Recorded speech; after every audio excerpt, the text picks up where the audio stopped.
আসসালামু আলাইকুম ওয়া রাহমাতুল্লাহি ওয়া বারাকাতুহু।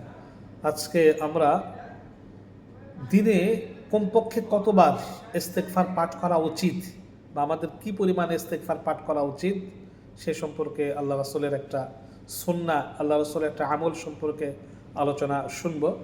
মহানবী সাল্লাল্লাহু আলাইহি ওয়াসাল্লাম ইরশাদ করেন, প্রত্যেক বনি আদমই গুনাহগার, আর গুনাহগারদের মধ্যে তারাই উত্তম যারা তওবা করে। আর আল্লাহ পাক রব্বুল আলামিন তওবা অবশ্যই কবুল করেন, মানুষের তওবা গ্রহণ করেন, আল্লাহ পাক মানুষকে ক্ষমা করে দেন। তওবা করলে আল্লাহ পাক খুশি হন। যখন কোনো মানুষ অপরাধের জন্য আল্লাহর কাছে ক্ষমা চায়, আল্লাহ পাক তখন অনেক খুশি হন, অনেক খুশি হন। ছোট্ট বাচ্চা হারিয়ে যায়, মা যদি কাঁদতে থাকে, দৌড় পাগলের মতো হতে থাকে, সে বাচ্চা যদি ফিরে পায়, মা যেরকম খুশি হয় তার চাইতে বেশি আল্লাহ পাক রব্বুল আলামিন খুশি হন। সুতরাং তওবা ইস্তেগফার বেশি বেশি করে পাঠ করা। তওবা ইস্তেগফার এমন জিনিস যে আপনি একটা গুনাহ করেছেন, ইস্তেগফার পাঠ করলেন, সেই গুনাহটা মুছে যাবে, চলে যাবে। তওবা ইস্তেগফারের দ্বারা রিজিক বৃদ্ধি পাবে, আল্লাহ পাকের রহমত প্রাপ্ত হবে। তওবা ইস্তেগফারের মাধ্যমে সন্তান সন্ততি নেককার হবে বা বেশি সন্তান প্রাপ্ত হবে। অর্থাৎ ইস্তেগফারের মাধ্যমে অনেক কিছু অর্জন করা সম্ভব। তাই আমাদের প্রতিদিন অধিক পরিমাণে ইস্তেগফার পাঠ করা উচিত।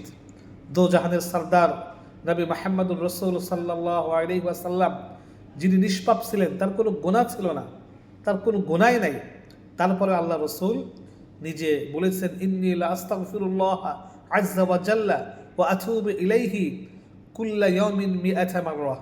আমি প্রত্যেক দিন আল্লাহ তাআলার নিকট 100 বার ক্ষমা প্রার্থনা ও অনুশোচনা করি।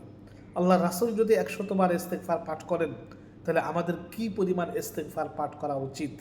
কথায় কথায় ইস্তেগফার পাঠ করা উচিত, একটু পরপর ইস্তেগফার পাঠ করা উচিত।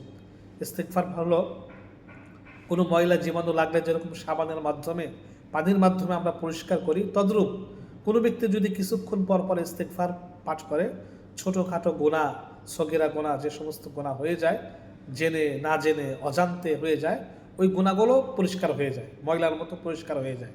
তা আমরা বেশি বেশি করে তাওবা ইস্তেগফার পাঠ করব। তওবা ইস্তেগফার পাঠ করলে আল্লাহ পাক খুশি হন। আল্লাহ পাক ইন্নাল্লাহ ইউহিব্বুত তাওয়াবিন, নিশ্চয়ই যারা তাওবা করে, যারা ইস্তেগফার পাঠ করে, আল্লাহ পাক তাদেরকে মহব্বত করেন। তাই আমরা বেশি বেশি করে তাওবা ইস্তেগফার পাঠ করে কর্তব্যস্ত হয়ে যাব। আমরা মাঝে মাঝে মুখ থেকে বের করবো, আস্তাগফিরুল্লাহ আস্তাগফিরুল্লাহ ওয়া আতুবু ইলাই, আল্লাহুম্মা গফিরলি ওয়ারহামনি। যে কোনো ইস্তেগফার আমরা পাঠ করব। অনেক ইস্তেগফার রয়েছে, ইস্তেগফারের অনেক স্তর, অনেক কোয়ালিটি রয়েছে। যে কোনো ইস্তেগফার আমরা পাঠ করব। বিশেষ করে সকাল সন্ধ্যা সাইয়্যিদুল ইস্তেগফার, সবচেয়ে বড় ইস্তেগফার রয়েছে, সেটা আমরা অবশ্যই পাঠ করার চেষ্টা করব। সকালে পাঠ করলে সন্ধ্যা পর্যন্ত মারা গেলে আল্লাহ পাক তাকে শাহাদাতের মর্যাদা এবং জান্নাতি হিসেবে ঘোষণা করবেন।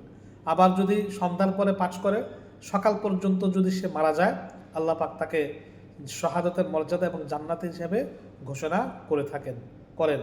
এই জন্য এটা আমরা সকালে একবার, মাগরিবের পরে একবার, সকাল সন্ধ্যা একবার করে পাঠ করব।